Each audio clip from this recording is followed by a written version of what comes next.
I don't think I really appreciated it growing up, just the workmanship and the artist creativity. But now I really am amazed by it all because, there's so much low riding culture here in Southern California that we've been, blessed to grow up with. I don't know if it's fully appreciated in the rest of the country. I don't think, certainly not the rest enough. Of the world. Yeah. They're like cathedrals more than cars in some way.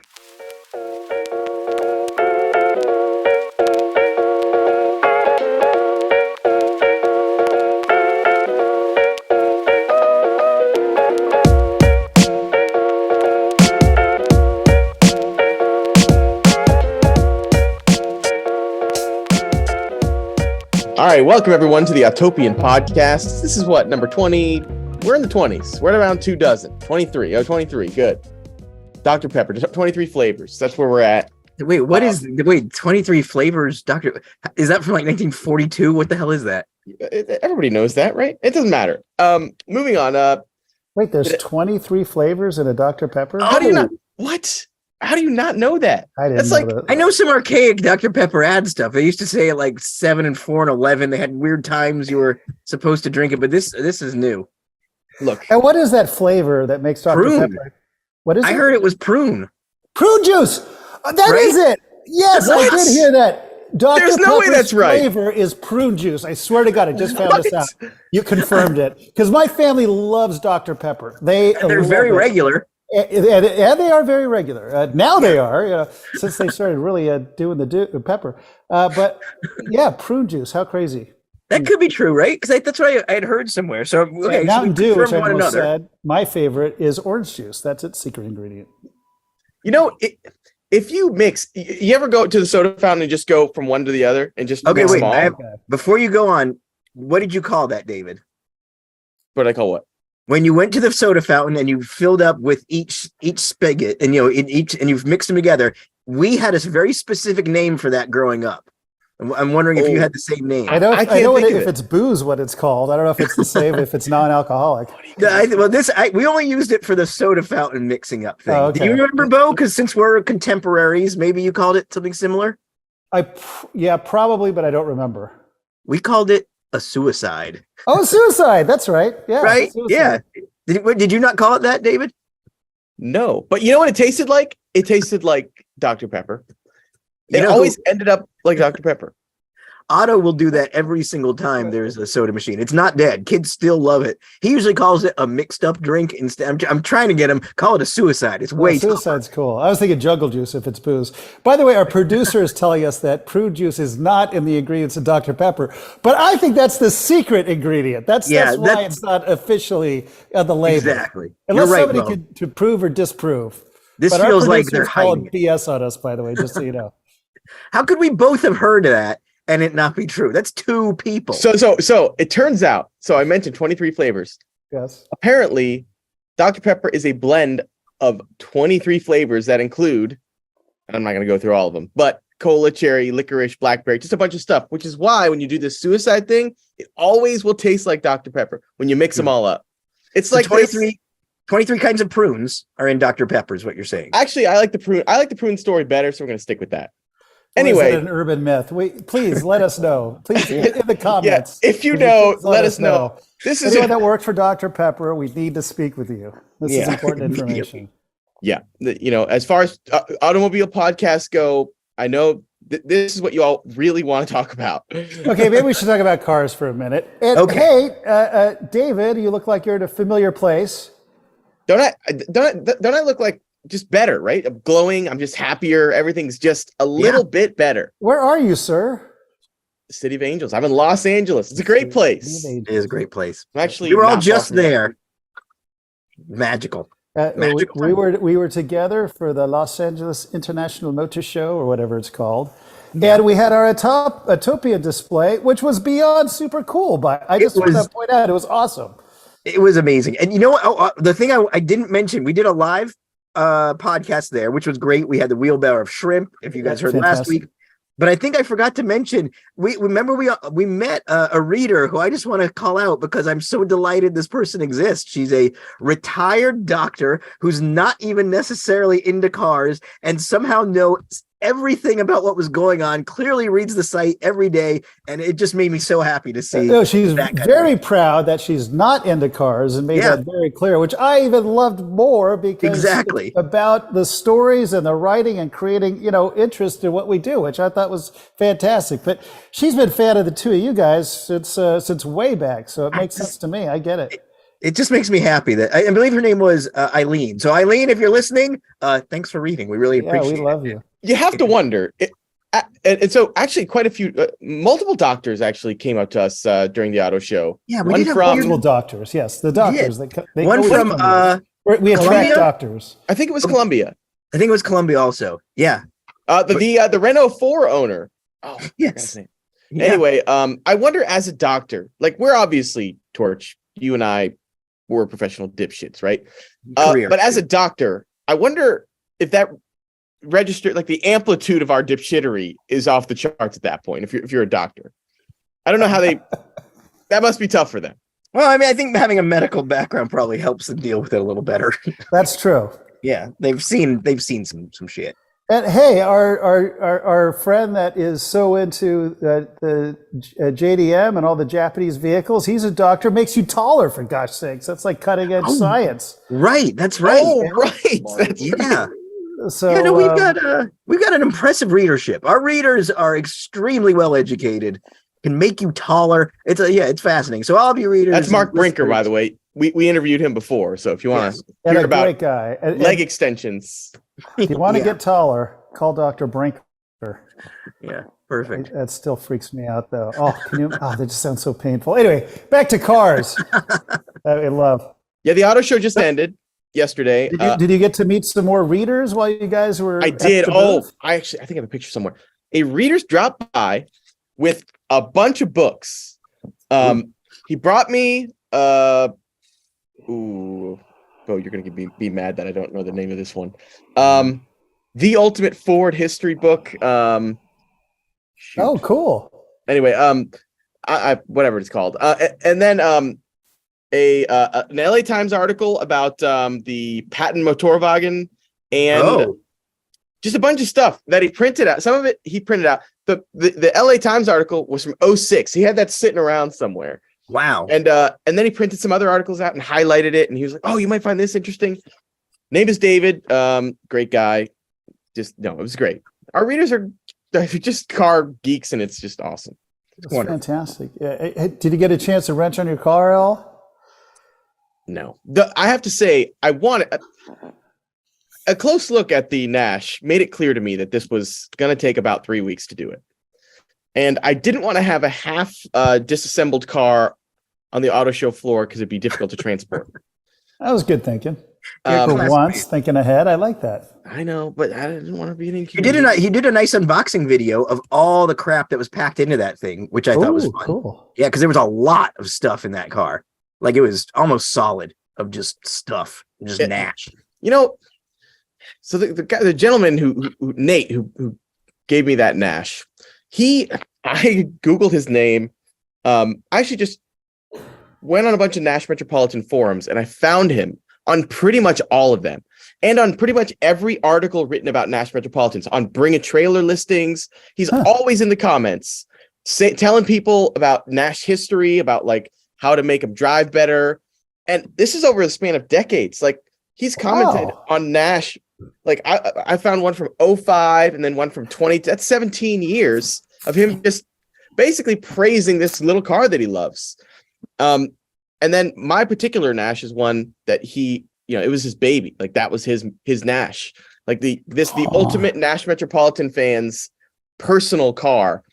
That's cool. It's a big deal. It is a big deal. And I think taking ownership of that car was different than taking ownership of any other car, because I kind of saw myself and a lot of other people I've met over the years in Nate. Like I think about my first Cherokee that I bought when I was like 17 and how much you can really devote yourself to a car. Like joining Jeep clubs and like learning how to off-road, learning how to fix certain cars. Like it's a lifestyle. It's like a whole way of life. And so like this gentleman, Nate, like he devoted a big part of his life to this car. And so in some ways I feel like this is more of a custodial than an ownership role in some I ways. agree. Yes. You're now the custodian of this very important Nash. And I think that's a healthy way to look at it. There's nothing wrong with that. Yeah. And I think, when he was looking to get rid of this car, it was not about like, let's maximize profit or whatever this worth or whatever, it's hard to maximize profit on free, obviously. Yeah, exactly. Yeah, Bo's the businessman. That's why Bo's so useful around here. That's right. Exactly. He can figure out that complicated math stuff. Yeah. So good. Yeah, his focus was on finding someone who would appreciate the car that he loves so much, which is cool. And I kind of get that as I'm like trying to move out west. It's like, do I sell my first Jeep? And who do I sell it to? And I don't really care what I make out of it, but I want someone to appreciate it. You want a custodian of it more than a buyer of it, which I can appreciate. If it's your first one, I actually voted to keep that. I took your survey on the website, by the way. And like most people, I said people said sell everything except for the Mustang, which I think if something's really close to your heart that, it's okay to keep it. By the way, is your friend that gave you the Nash, is he an expert on Metropolitans or on Nash or both? Or do you know? Especially Metropolitans, yeah. But Nash is, because, Nash was the first car my dad sold. So that was his first job out of college, was selling Nash. And once that business got shut off, which is when supply caught up with demand for Ford and Chevy and they started discounting cars, that's where my dad moved to Ford, because Nash was basically just done with at that point. Once the big three started discounting, it was over for Nash.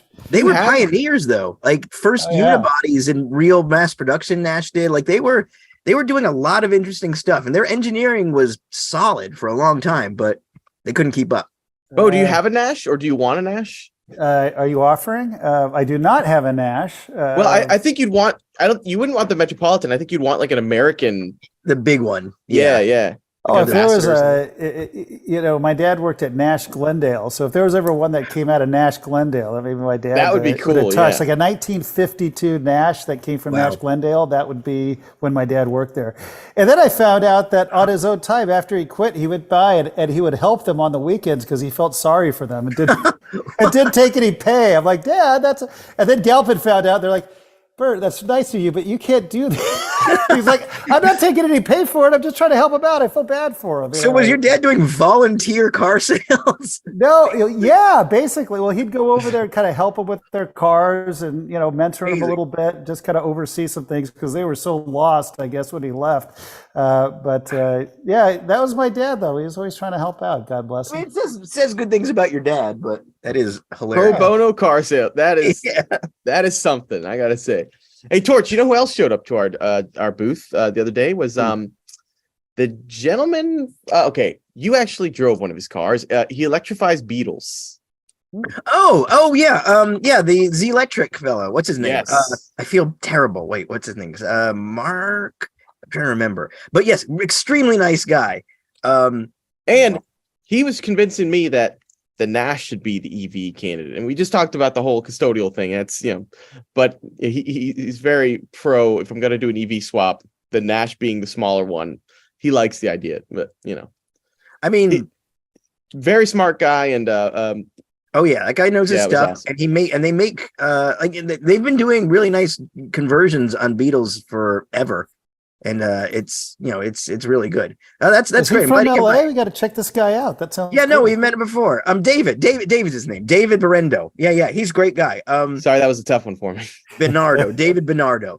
David Bernardo, he's a great guy. The Beetle conversions that he's been doing are great because they keep the original transmission, so you can still shift an EV, which is inherently kind of. It's literally they make it so they're reversible, which is unusual for these trends. So basically, they just drop the VW engine out the bottom, and they have an adapter that goes right to the Beetle's transaxle. So it's basically just a cylindrical electric motor on the back of that transaxle, completely replacing where the engine was. And then they put batteries in the trunk and in the rear luggage well, and it's a very clean conversion. And they restore everything, but it's They're cool. That guy's cool. We should have him on the podcast one day. Yeah, that'd be great. I'm really curious how he's doing it, what he's doing. And, you know, the problem with a lot of these conversions is they're like $300,000 or $400,000. And, you know, just you look at I don't know, it looks from the outside like a normal car, but it's, you know, 10 times as much on some occasions. You mean like an already converted, like high dollar car? Yeah, they're very expensive. Very much. So where's this guy on that? Do you know what does he charge for all that? They're not cheap, but they're not crazy expensive either. But they're not, you know. So you know what he actually told me? A little tip. He said, check out eBay because some people lately have been buying battery packs and like sort of EV conversion kits and just getting overwhelmed because this is EV converting a car is not a rent. It's not like you do an engine swap on a car and that's mostly wrenching, but an EV conversion is engineering. It's a different ball game. Yeah. Well, and it's a high interest for people. A lot of people want to do it, but you know, it gets obviously very cost prohibitive. But I'd like to learn, you know, more about those types of things as well. So we should have him on, someone like that. That's cool. All right, we'll get him on. He's a good guy. All right, fun. What's next, David? Jason might have let. Well, I will say that the microcars, humongous hit among youngsters, right? Like more so than anything. The youngsters. Well, I'm an old. I gotta stop saying that. It makes me seem real old. These youngsters. You're the youngster, just so you know. Here. Yeah. No, I was letting kids come up and see those things. David, you're right. They absolutely love it because they're approachable. They make sense. And they're about that size for kids. Yeah, so exactly. Yeah, they are a huge hit. Actually, everybody loves microcars. That's something I've noticed. It doesn't matter how cool you think you are, what age you are. I think microcars are amazing. They're charming. If someone doesn't like it, I would take that as a major character problem. It's like when someone doesn't like dogs, you know? Yeah. If a toddler hands you a pretend phone and you don't say hello, then something's wrong with you. Exactly. And it's the same thing with a microcar. If you don't smile a little bit with a microcar, something's wrong with you. So I agree. Yeah, this is I'm sure there's people who don't respect them or don't whatever, but you can't not like them. Come on. And I love your name for a group of microcars. Oh right, yeah. Which is a grin. A grin of microcars. A grin of microcars, which now is in our vocabulary. And let's call Webster. I'm sure, sneak it in the old book there. Yeah. That's how you coin a term. We can do it. That'd be a cool score for us, Autopian score. It would be. Yeah, let's try to do it. I wonder what the process is. I think we just got to get it. All we have to do is use it and print a bunch of times. And we have an outlet for print. So yes, we're sort of print, right? Yeah, it's print enough. Yeah. Perfect. Okay, Torch. Okay, yes. Best car at the auto show. This is an impossible question. So just maybe best section. And I'm going to, should I exclude ones we brought? So I'm not, I should exclude ones we brought because we obviously. Best car at the auto show. I know my favorite. There were, from a major manufacturer, the Envision 74 from Hyundai is a fantastic concept car. That thing was really great. It is. That gets coolest concept. I agree. Yeah, that's like a fantastic concept. Best thing just brought there. There was a Detroit Electric down in like between the things that I kind of liked seeing. That was cool. Remember that? Yeah. What about the little cart? The old Dunn? Detroit. Yeah, that was really the early 20th century Detroit Electric. Cool. Which was very cool. Were you talking about Taylor Dunn's, David? Yeah, Jason really wanted to give the Autopians I did. best in show to a Taylor Dunn, which, by the way, that is what people who I guess work at the facility would drive around in this little cart, basically. Oh yeah, I feel like there's a whole shadow industry of cars that are mostly driven indoors. Little trucks like Taylor Dunn. I think we need to do something with them. I'd love to agree. go. Like, what is a press drive like for a Taylor Dunn? Yes, like a big conference center and a warehouse. Like, we need to dig into that more. I would love to get a Taylor Dunn person to talk to us or to work with us. Can I get a press Taylor Dunn? Is there a Taylor Dunn? It'd be fun to interview him. You know? Like, hey, could we get Taylor himself? Maybe. I bet there's a Taylor and a Dunn, and I bet and they have a distinctive front end. The Taylor Dunns, they have like a rectangular face with two lights, and then these very yellow, almost indicator things, and like they have a look like somebody gives a damn about what a Taylor Dunn looks like, and I respect them. Wow. Okay, I'm gonna pull up a Taylor Dunn for those of you who are gonna look at this on the YouTubes. Look at this blue. Yeah, see the face I'm talking about? Yeah, it's almost like a Lego car face. It is Legos. Right? It feels like that. But it like you can see if you scroll down, David, it's like that face gets stuck on a lot of them. They have some Cyclops ones, but I like this one with the round. I like they round mix it up a little bit. Wow. I just love the boxiness of it. It's a pure square rectangle. Pure workhorse. Yeah. And it's designed to do work. And they're just, but I bet they're kind of fun. I bet somebody's raced some of these at some point. I wonder if anybody has like, do you think anybody has ever bought an old Taylor Dunn and restored it for like sentimental reasons? Look at this. Okay, I would encourage anyone who's listening to this podcast. Oh yeah. If you're listening to this podcast and you're not driving, Taylor Dunn Bigfoot. It is an incredibly cute machine, and it is. What's amazing, a range up to 60 miles. That's pretty good. Yeah, that's pretty good. Well, that's lithium ion. better than a lot of EVs today. Look what load capacity is 3,000 pounds, and it'll tow 7,500 pounds. These aren't playing around. And carry 4 people doing it. Jeez, that is legitimately holy crap. 70. That is the tow capacity of like a Dodge Durango or. Yeah, like seriously, you could slowly, but you could move like a camper with one of these Taylor Dunns. Also, you can get it in different colors, which is great. Oh. Yeah, look at it. I like the yellow, and you got a nice Taylor like, green. Yeah, but Taylor must have been British or something. Look at this one with the tool drawers. Ooh, that is sexy. MX600. That's cool as shit. Goodness. Yeah, you know what? This joke has turned into something where I'm like, hey, that actually is cool. It is cool. The Moten Toolbox one is genuinely cool. Look at that thing. You know what I think is hilarious? What's hilarious is these are actually styled. Like I think as soon as I scroll down, Jason said that's a sporty one, and it is. It goes 15. It's faster. Look at it. Look at the R380. It's got a sportier look to it. Oh, these are amazing. Yeah. Okay. So we got to figure out how to get up with Taylor Dunn, because I feel like there's got to be some opportunities here. Yeah, we got to party with those guys. Best in show, no question. The Taylor Dunn. It wasn't even in the show, really. It was just making the show happen. It made the show happen. I bet you could not have done that show without that fleet of Taylor Dunns working hard behind the scenes. The unappreciated workhorse of the auto show. Yeah, so Taylor Dunn, if you're listening, we'd like to appreciate you. So reach out. Please. Yeah. Torch, I do think actually Bo's headline there was perfect. That's a perfect headline. The unappreciated workhorse of the LA Auto Show. Oh yeah. Actually, yeah, you're right. But yeah, that's a dead on headline, Bo. That's good. Ooh, I came up with something. It was almost completely ignored and we haven't written about it yet, but we're going to.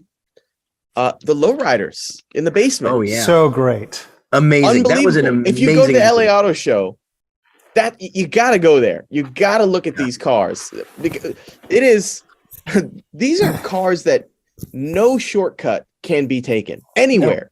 No. And the details are extravagant. I did a whole video. Maybe I'll post it now if I get reminded on just the etching. Oh yeah. On one of the lowriders, chrome and metal. I mean, every detail from every bumper, every piece of metal, the bezel around the taillights, the engine compartment, the dash inside the interior. Like I said, every bit of the bumper, all beautifully etched. And it's one of those art forms that's really not appreciated anymore. Nope. And I love it. I do too. The bolts holding the bumpers on were individually engraved with design. Yes. It's like, and the inside, like there's when our designers talk about, what is it, David, A surfaces and B surfaces. Yeah. Like, parts parts that the end user sees, they pay attention to, and the like door jams and things they don't. But with lowriders, everything is the A surface, every single surface, door jams underneath, bottoms of gas tanks,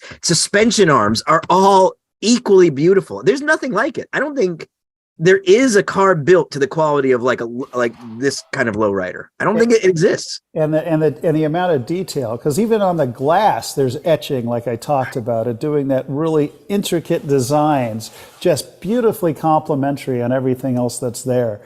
I mean, I don't think I really appreciated it growing up, just the workmanship and the artist creativity. But now I really am amazed by it all, because there's so much low riding culture here in Southern California that we've been blessed to grow up with, and it's I don't know if it's fully appreciated in the rest of the country. I don't think certainly not the rest enough. Of the world. Yeah, they're like cathedrals more than cars in some way.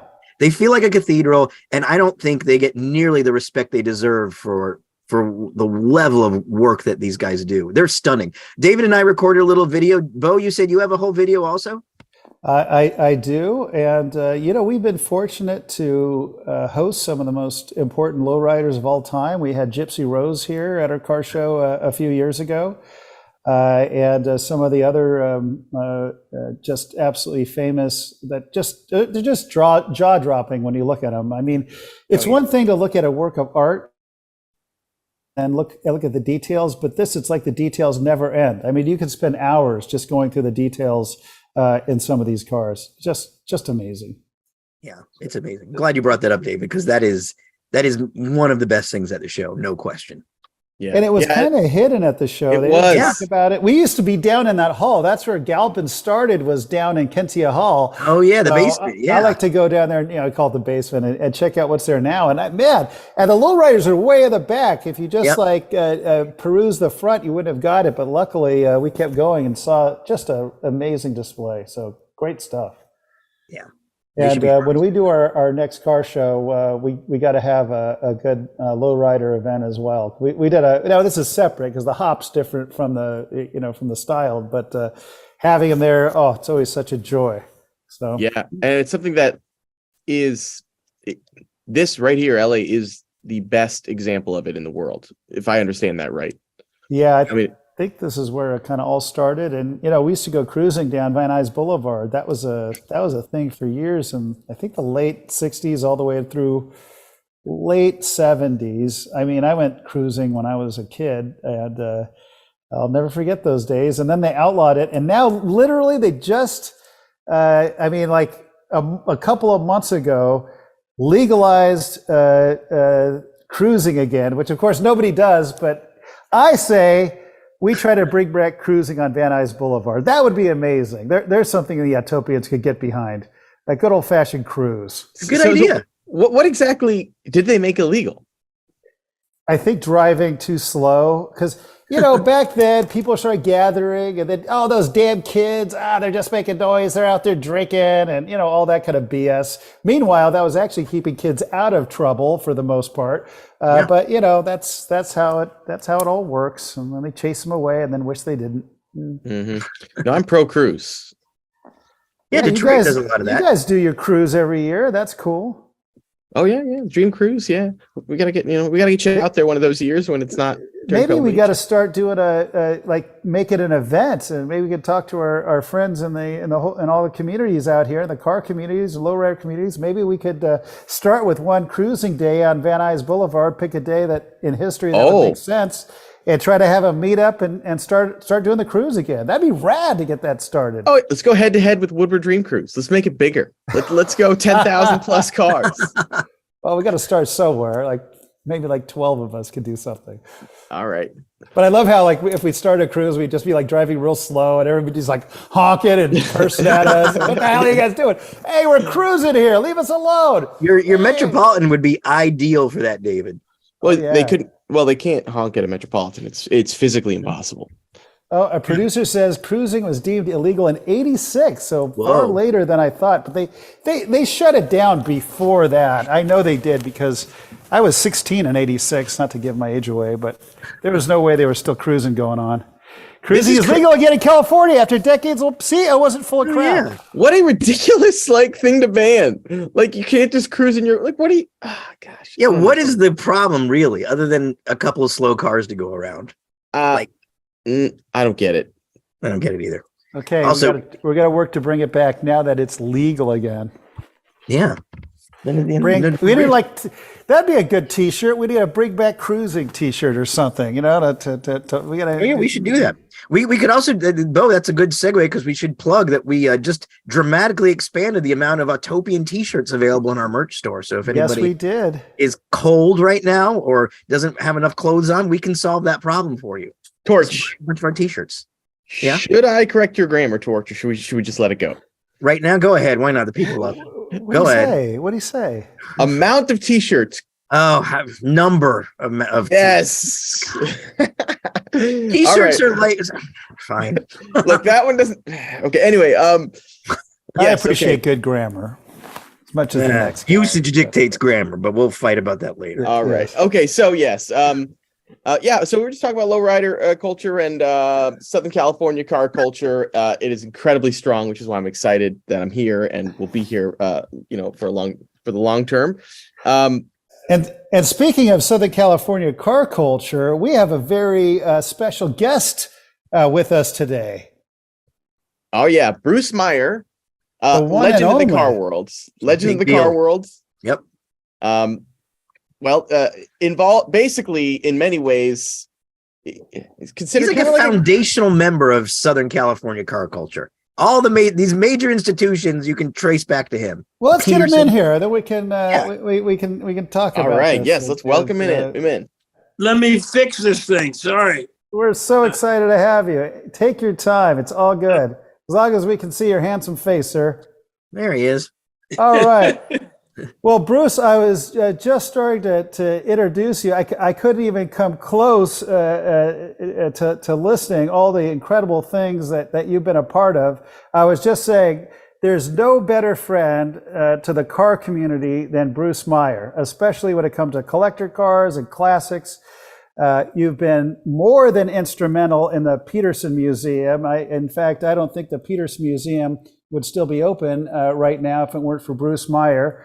I think you're the unofficial mayor of Beverly Hills. You have the Father's Day car show every year, which is absolutely fantastic, and so much more. So welcome to the show, Bruce, and thank you for being here. Yeah. Well, Bo, I'm a great fan of what you've done, and I love you like a brother. And thank you for having me on.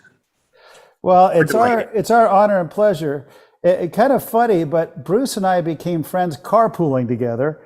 And you'd say, well, why would two car guys, not want to drive? And that's because when you're driving from LA to Orange County in traffic, having a carpool buddy is the way to go.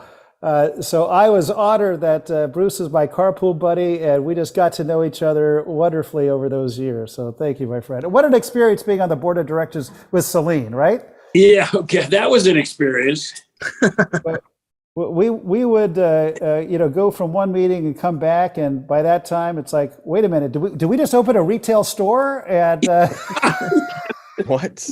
Well, we went from one meeting where we weren't going to open a retail store, and Bruce and I were like, you guys don't know what retail's like. It's hard because we're both in retail. And the next meeting, we had a retail store open, which was kind of par for the course for the board of directors. Where was the Celine retail store? At Irvine. Oh, really? Remember that, Bruce? I'll never forget it. But the store was nice. I mean, it was first class. There just wasn't enough demand for what he had. I mean, it's not like he had a Galpin Ford across the street with thousands of people coming and going every day. I remember the Celine President's Day sale blowout where they were just every Celine on the lot must go. I remember that was a big deal. Yeah.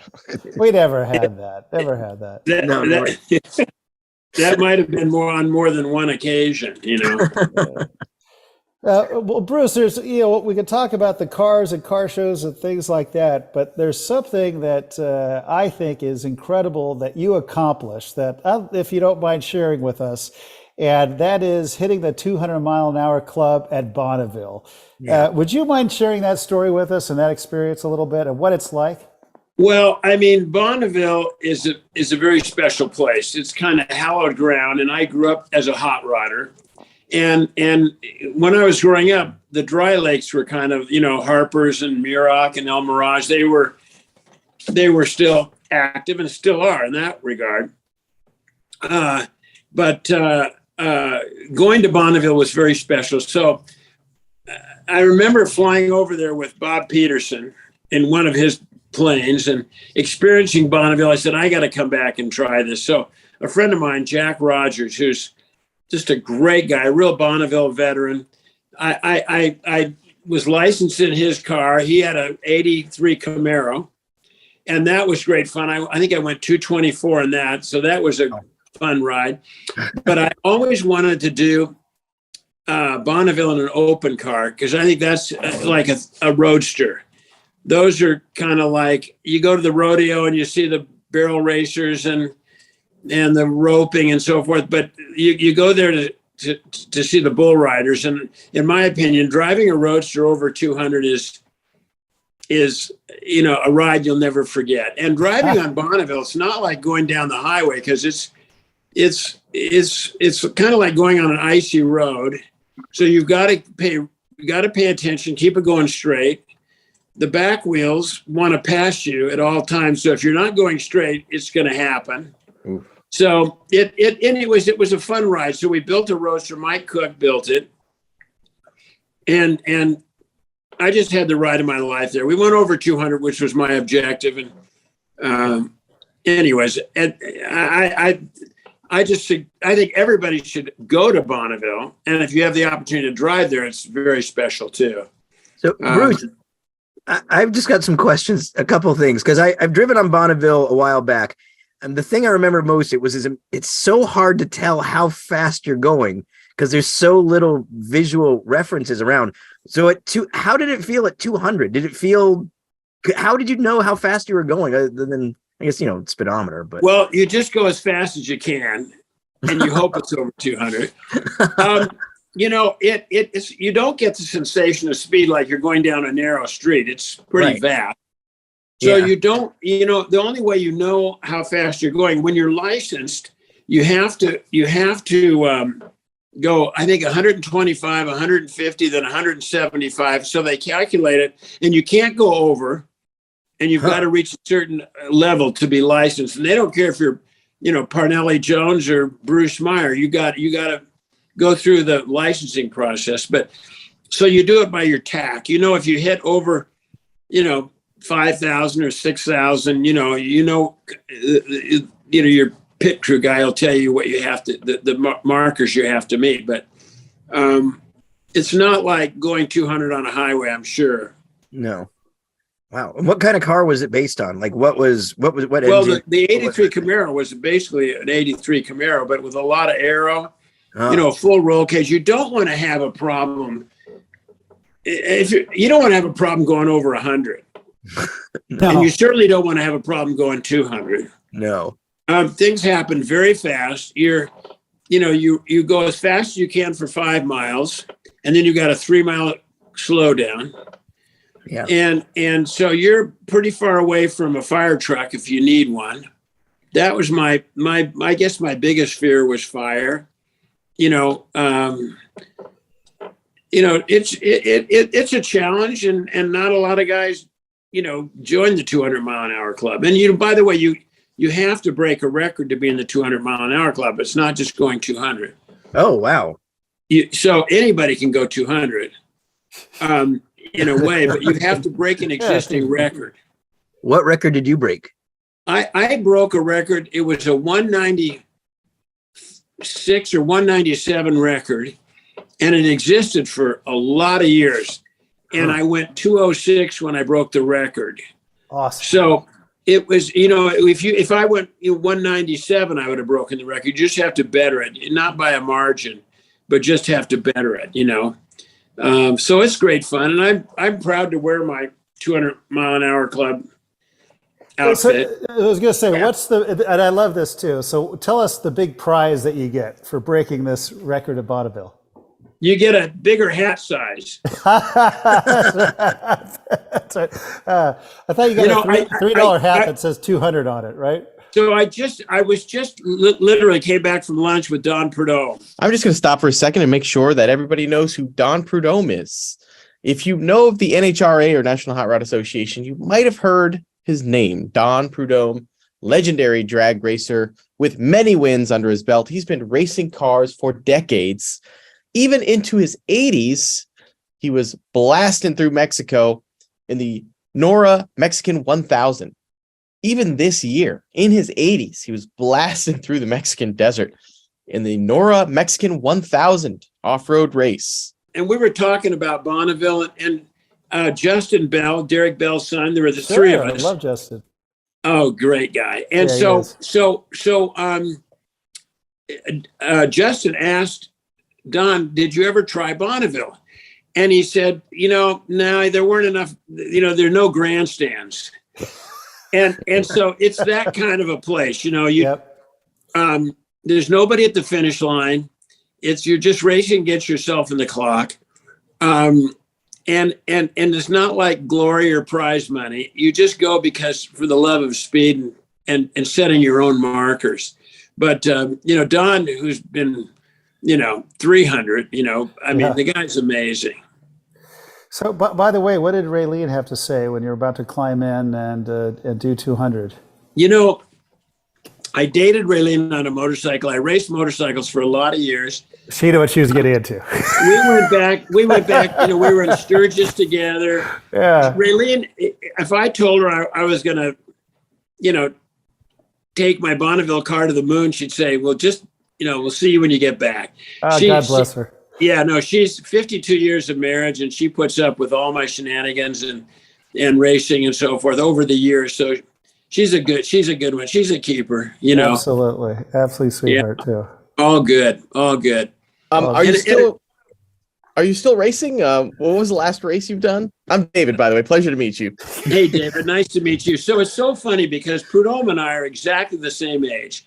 In fact, Derek Bell, Don Prudhomme, and I were all born in 1941. So we're all 81 or 82, depending, kind of where we are. You look great, dude. I feel good. Good. But so when I turned 75, I went into what I call preservation mode, because what you don't want to do when you're older is fall down. So I stopped snow skiing.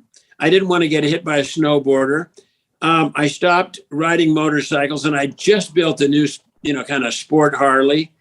I stopped racing Bonneville, and I hold on to railings when I go downstairs.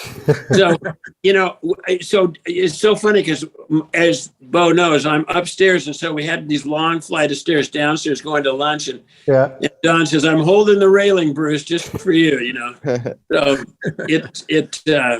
and, Don was a Valley boy. He grew up, I'm sure, at some point, Galpin and Prudhomme must have crossed somewhere down the road. I remember him saying he's been here before, but I don't remember how the whole story went. But yeah, what a legend. Great guy. Really one, I say he's way better and more fun now than he was when he was racing. Because when he was racing, he always had his game face on. He was pretty tough and had a temper and an attitude, and because that's the way you win. But after he retired, he just became a real love. And so he comes by, my garage all the time, and always good to see him. That's wonderful. Yeah, I guess that does make a difference when you're on the attack versus now mellowed out. Yeah, yeah. Cool. Hey, Bruce, I wanted to kind of, I remember you telling me some stories back when, and I'd love to revisit that, because you had quite a relationship with Mr. Nethercutt. And, I think his name today is not as well known as it used to be.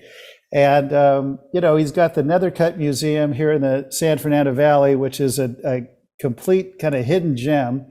But also, he really set the stage for Pebble Beach and what it's become. And you've got an incredible involvement in Pebble Beach, obviously. But would you mind telling us a little bit about, how did you get to know Mr. Nethercutt, and then how did that relationship evolve? Well, J.B. Nethercutt Sr. has been, I think he passed away over 10 years ago. Yeah.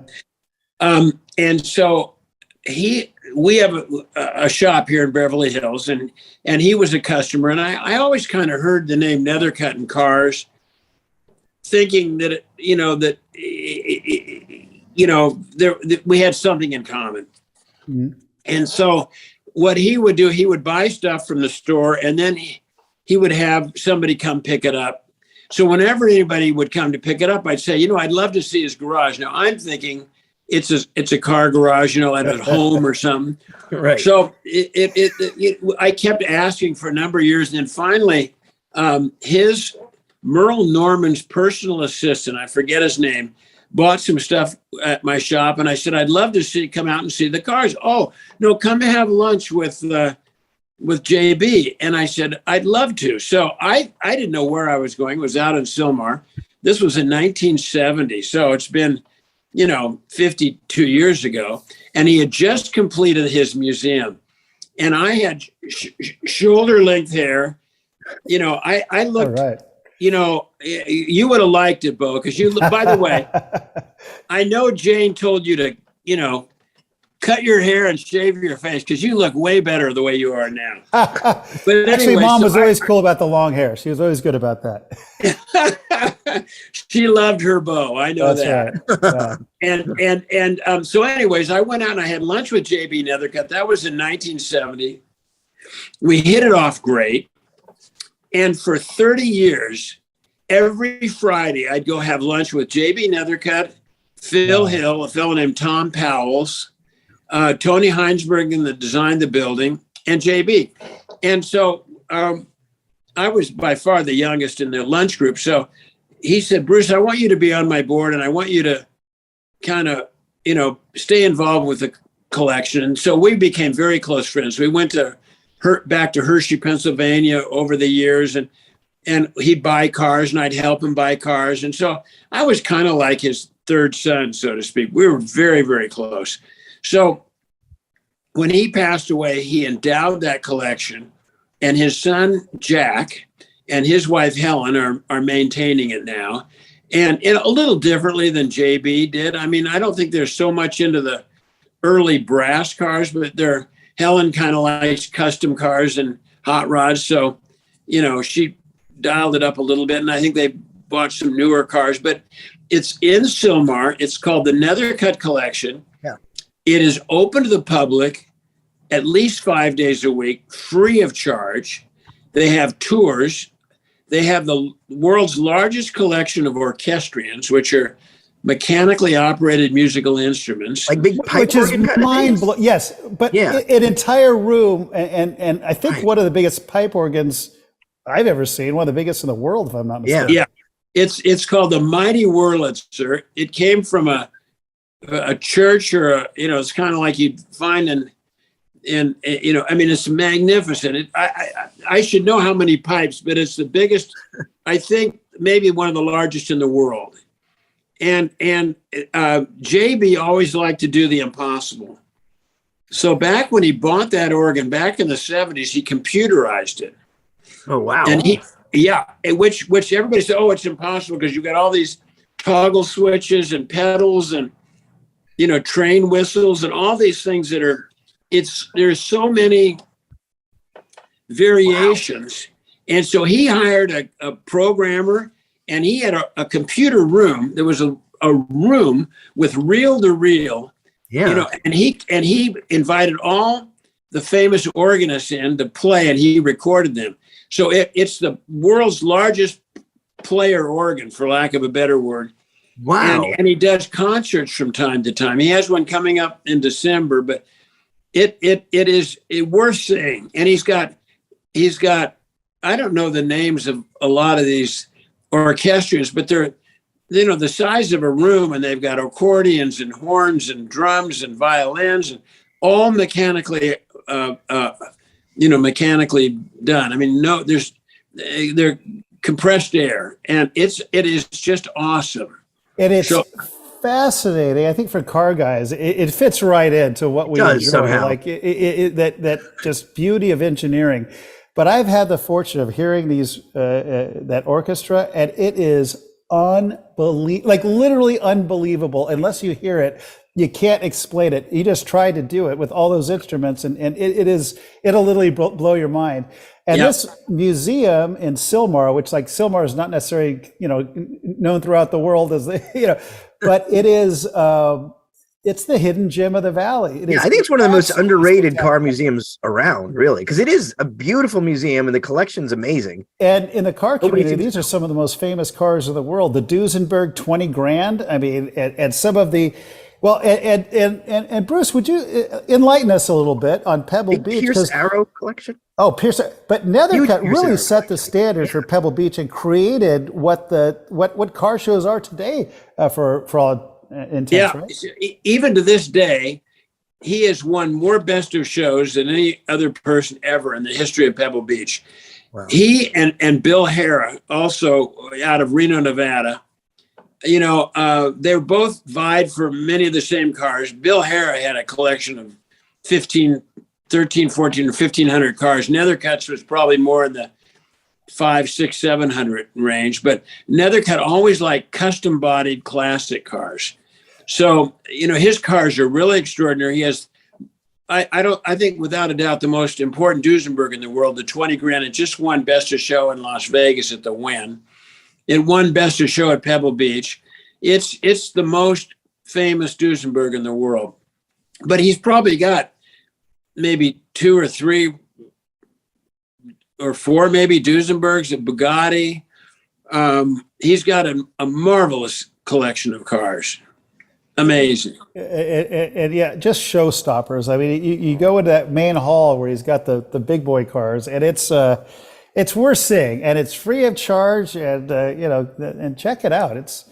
Next to the Bachman Museum over on Roscoe and the freeway, I'd say it's right there in the world-class area. Well, speaking of museums, another museum that you're very involved with is the Peterson. And of course, you just mentioned Bob Peterson and going back then. My parents knew the Petersons back in the day as well, which they're fortunate to do. So were you there when Bob decided to start the museum? How did that all start? So Bob started Hot Rod Magazine and Motor Trend, and just two little things I failed to mention, about why Bob Peterson's so important. So sorry for assuming everyone knows who Bob Peterson was. You're right. Well, you know what? What's interesting, there is no more Peterson Publishing. Yeah. Most people have no idea who Bob Peterson was. So the museum is his lasting legacy, and Bob Peterson collected wildlife art. He was really more a guns and ammo guy. He had yachts. He did skin diving and scuba diving, that kind of thing.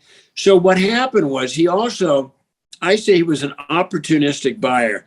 He would buy guns and anything that was a desperation sale, so to speak of. We were both on the board of the Natural History Museum together, and we were walking out one day, and he showed me this case of gold nuggets. And he said, Bruce, that's the world's largest gold nugget. It was a big thing, And I said, God, Bob, how do you know about those? He said, that's my nugget collection. I said, how did you get a nugget collection?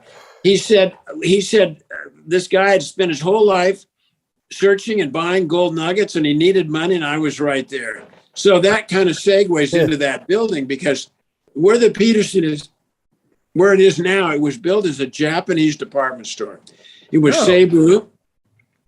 And then it was a discount women's department store called Orbox. And it became vacant for years. So somebody presented it to Bob as an opportunistic buy to buy the entire city block. And it wasn't a lot of money back then, but nobody wanted it. So Peterson, bought it and thought, well, this would be a fun car museum. So we were neighbors. We were in a group called YPO. You know YPO, right? Yes, I do. Thanks for getting me in YPO, by the way.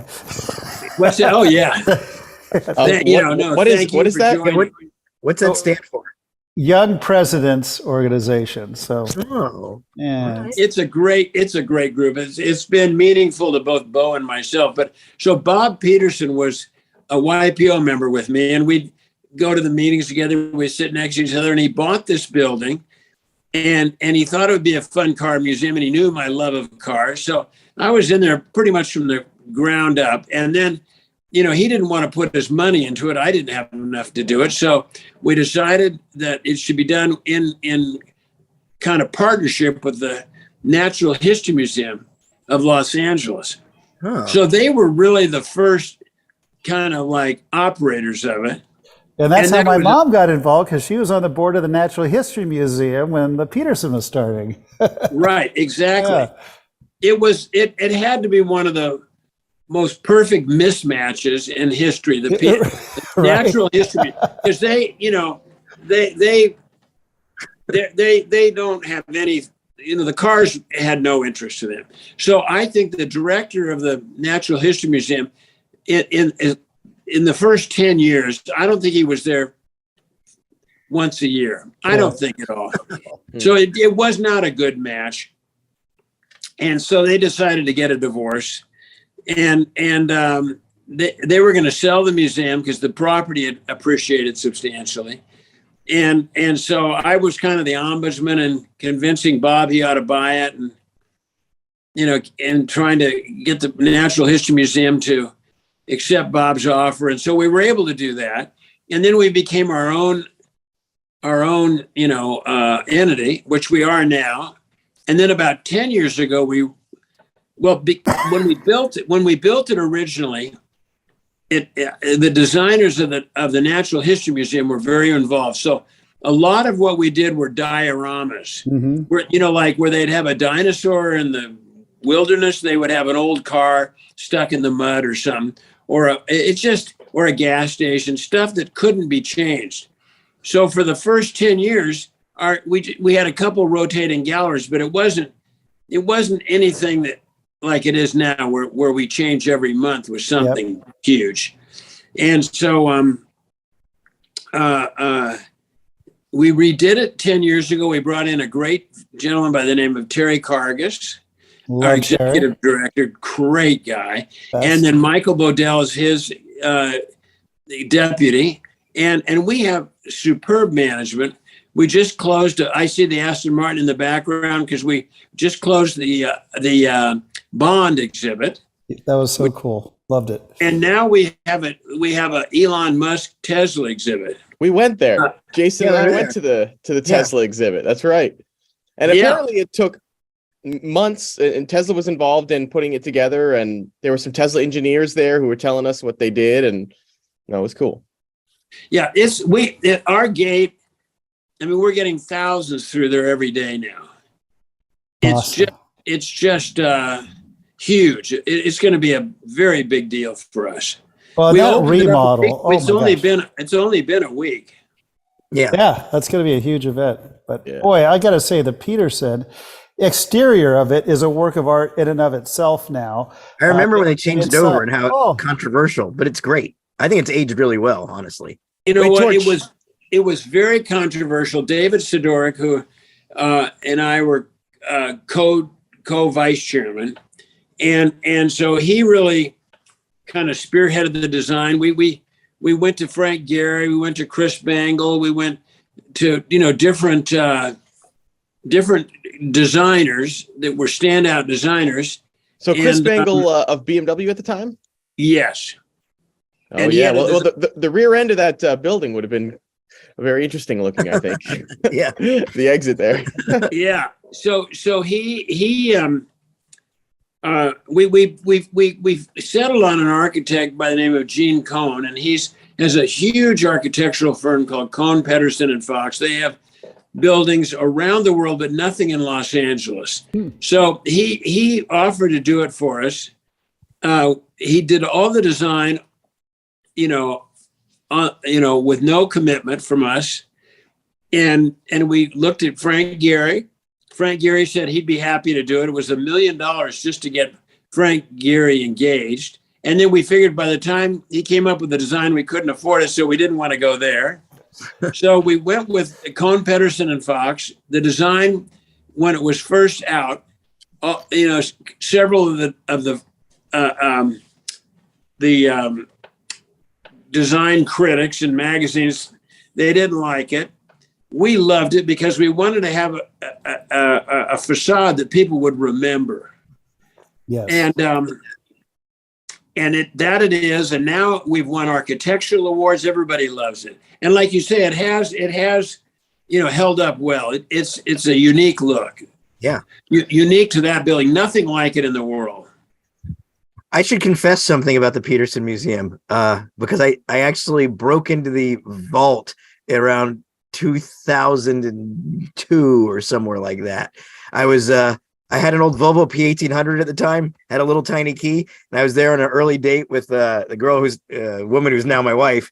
And the museum was closing. We'd been there all day, and we were in the elevator. And just by chance, I noticed there was the B section before you could get into the vault.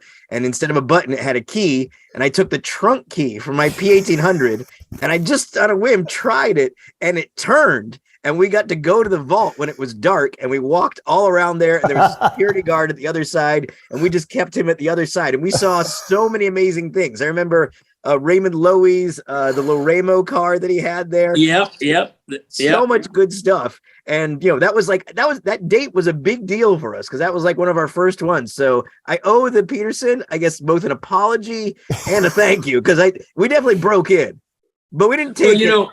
That's one of the big attractions we have now. We charge extra to go to the vault. Yeah. And everybody kind of wants to go where they, where isn't, like on the regular part of the museum. Right. So Right. about 25% of our people, do the upcharge and go to the vault. And it's worth it.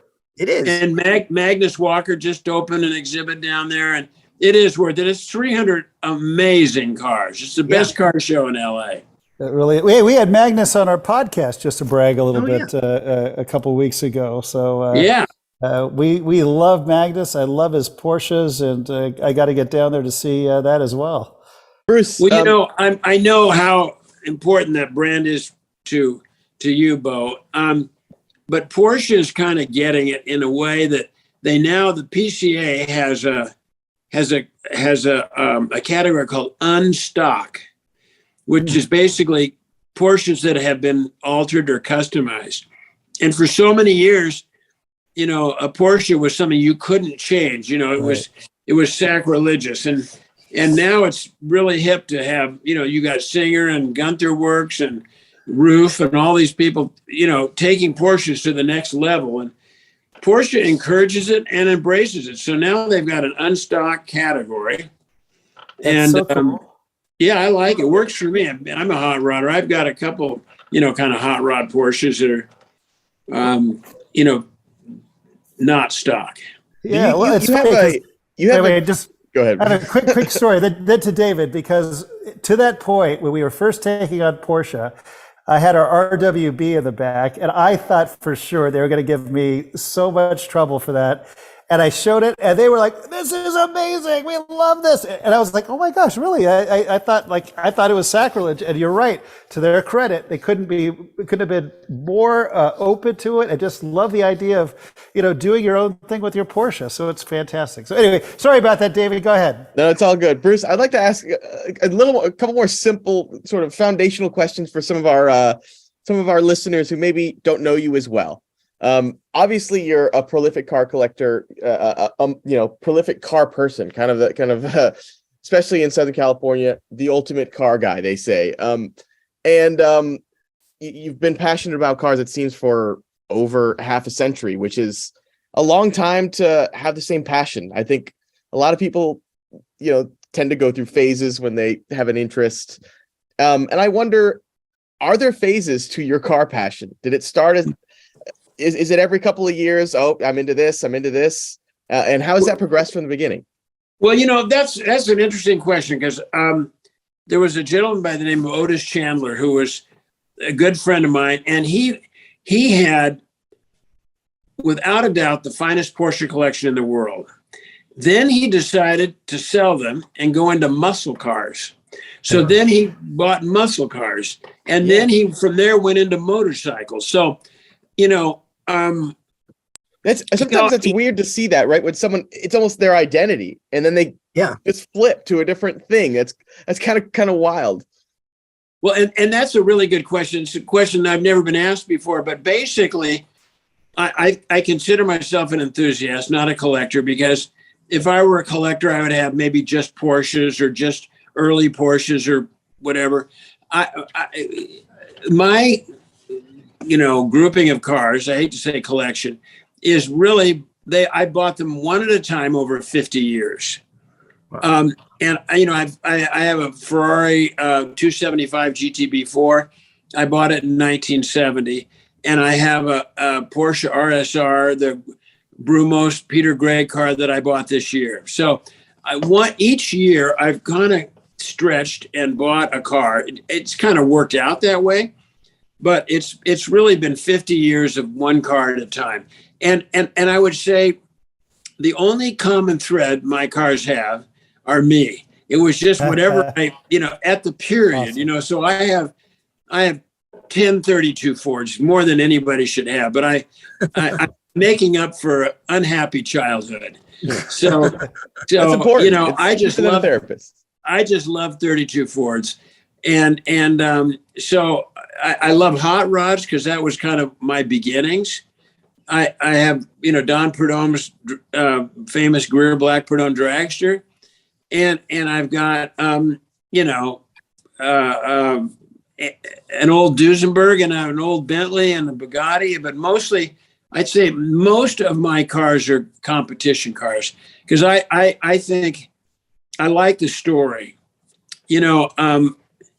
just having another, F40 or,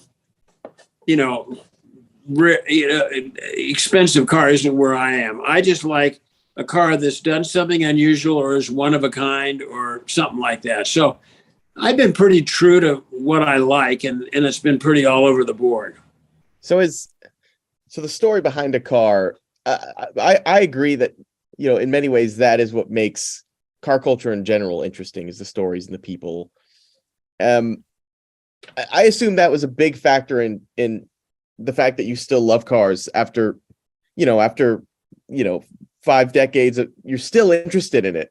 And I assume that's because an interesting story is an interesting story, right? And there's just no end to them.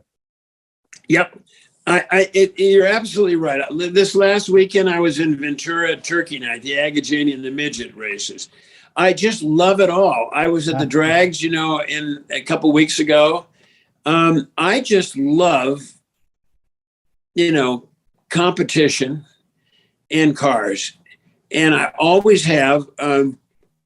My family used to get a little annoyed with it. My parents hated cars because we didn't have any money and their parents couldn't afford cars. And to them, there was no bigger waste of resources or a person's time than to work or think about cars. But to me, it's just in my DNA. I've loved cars since the day I was born.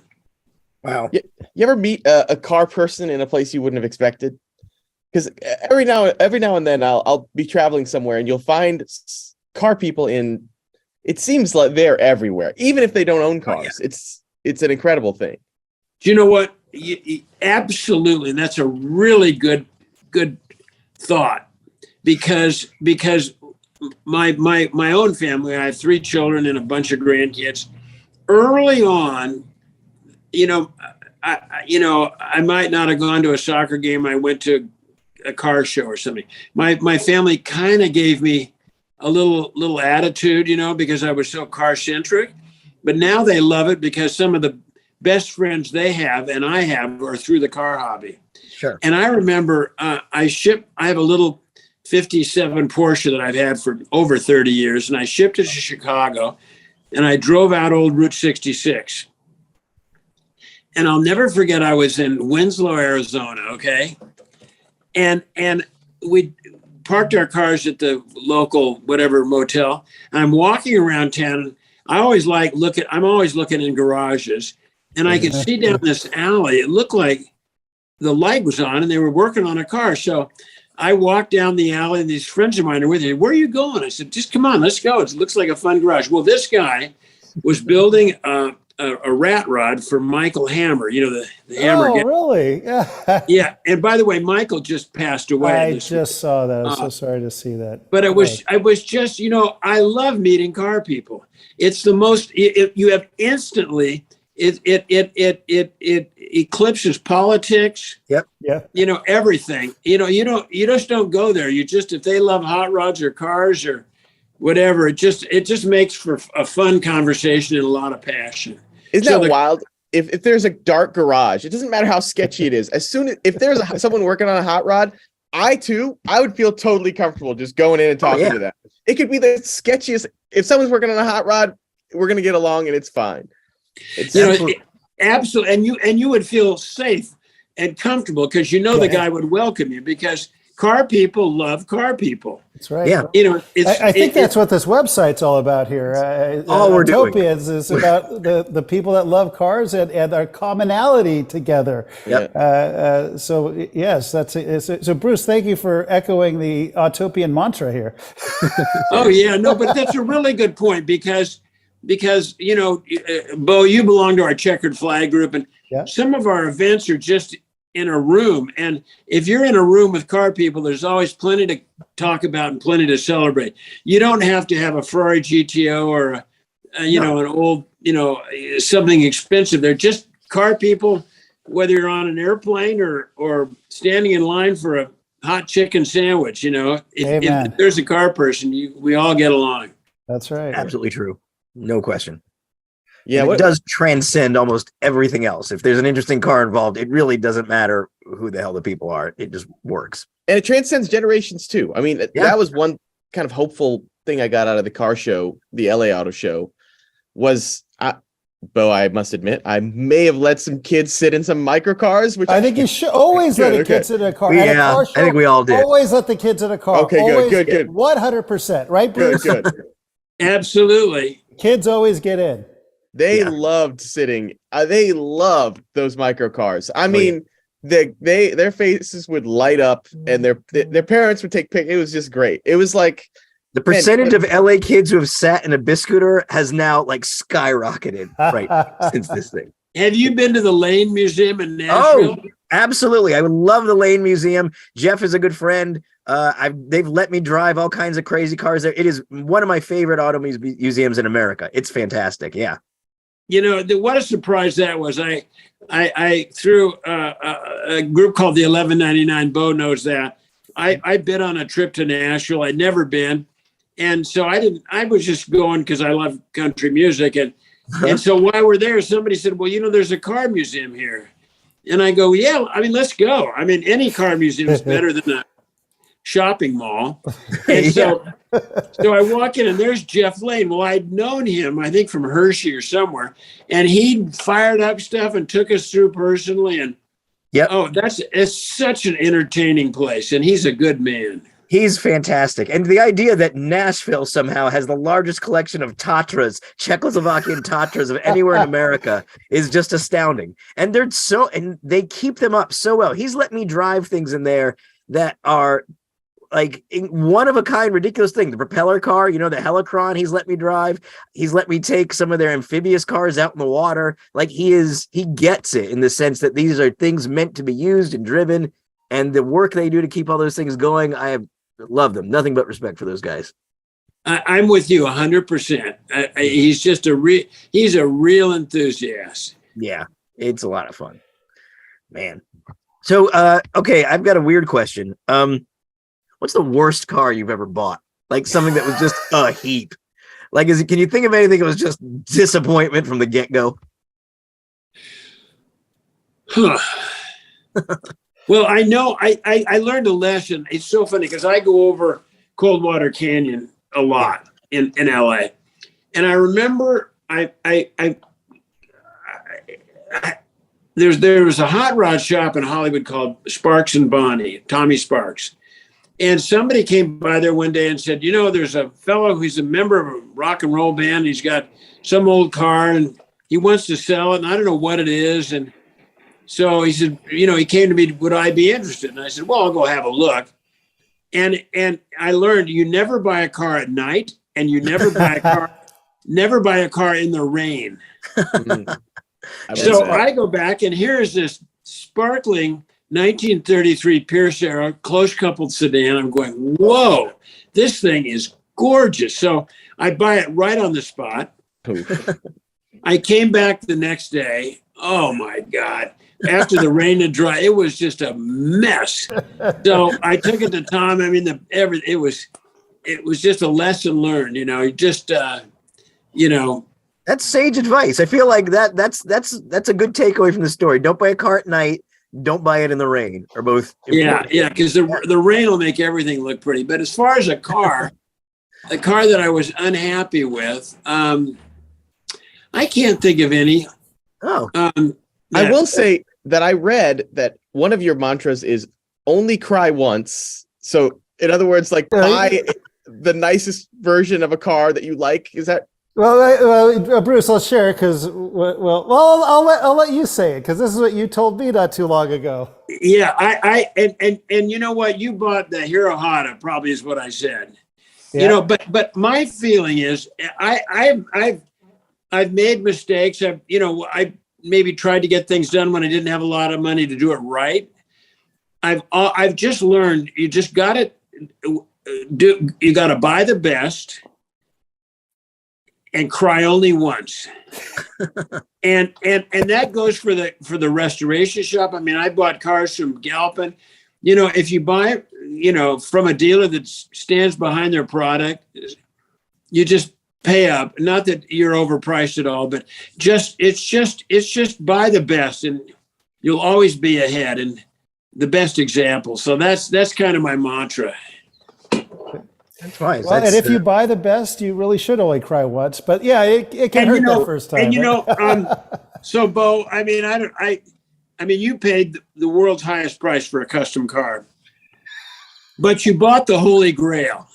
And if somebody says you paid too much, well, you can say, maybe I did, but why don't you go buy one? You tell me, Right. There's only one Hero Hada Merc, and so I've bought a couple cars that, that I really had to reach for, and it's always served me well buying that one car. Well, and you got the best, so it's true. David and I tend to do a lot of just constant crying, I think. I do. I buy They're the opposite mantra. I buy the very worst example, and there's a reason for it. Like an example is I bought a 1957 Willys FC 170, a forward control Jeep.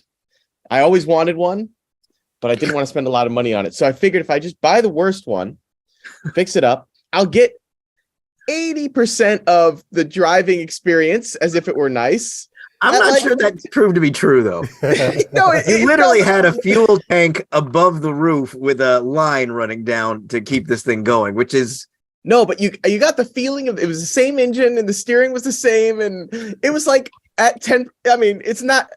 to be honest, it hasn't served me well. It caused more problems, but But you've gained a lot of experience and wisdom. True, exactly. Yeah. Well, that's how it paid for it. Well, in real estate, you want to buy location. You can buy the worst house in the block, but you want to make sure it's a good block. Yep. Some of David's cars, I think you kind of buy by location because they're not moving. Yeah. That is messed up, dude. No, I'm kidding. David always makes them move somehow. Well, Bruce, do you have any perpetually not running or not moving cars that are just kind of tricky to? They're all dialed in. Well, yeah, I drive. Bruce drives his cars. God bless him. Yeah, it's like Jay Leno, right?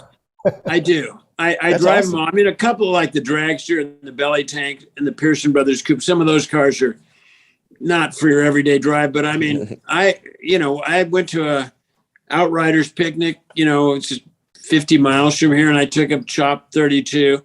I just love the drive, and my daily driver is a very low profile car. I like, very low profile driving. But when you're in I just love driving. So Torch and I think we should give Bruce some scenarios of events or things that Bruce might be going to. And then Bruce, you can tell us which car you would choose for that event. Oh, that's a good idea. Okay. So like, let's see, like a graduation for like a family member. Like, is there a particular, or actually a wedding would be the easiest one. Well, it depends if I'm driving. I drove Graham Rahal, Bobby Rahal's son, away in my car, and so if I'm involved in the wedding, the easy car right now is a 1929 Bentley. It's a big 4-door convertible, and it's a that's great good. wedding car. Mhm. If I'm just going to go drive myself, anything that'll get me there, including Uber. Okay. All right, Torch, come up with a scenario. All right. So you have to deliver a friend of yours has given you a paper bag and he told you do not look inside it, and you have to deliver it in Florida, but the drive includes the tail of the dragon. So it's a bag you are not allowed to open, and the drive involves tail of the dragon. What car are you going to take? Well, I think I would take a Porsche. Okay, that's a good one. Yeah. I like the way those drive. My Daily's a Suburban that I've had for 25 years, and it's slammed. That wouldn't be a fun ride necessarily. What is this Suburban? You have like a 90s era? It's a 96. Oh, okay. No, those are nice. The squared off. Oh ones, my those are God, great. it's so good looking. It has, it's shaved. It's on the ground. Nice. Custom grill. Pete Shapouris from SoCal Speed Shop did it for me.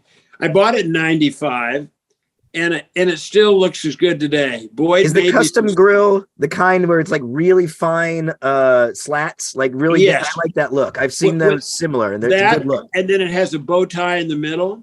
Lights behind the grill? You have like indicators and stuff behind? No, it's the standard lights, but the grill is a little fine slats. Yeah. And then it has a center line with a bow tie. That's a handsome. I've seen similar things. That's a handsome look for that car. I like. Yeah, that. I love it. And it's down in front. Boyd Connington made me these wheels that are kind of like sprint car wheels. They don't look like, like fans, or they're really very traditional. So that's the car I like driving around town. Nice. GMT 400. Those are great. Are you keeping the bag in the trunk or in the seat next to you? That's the other part of the question. That would have to be in the way back. My son, his favorite car is a GMC Typhoon.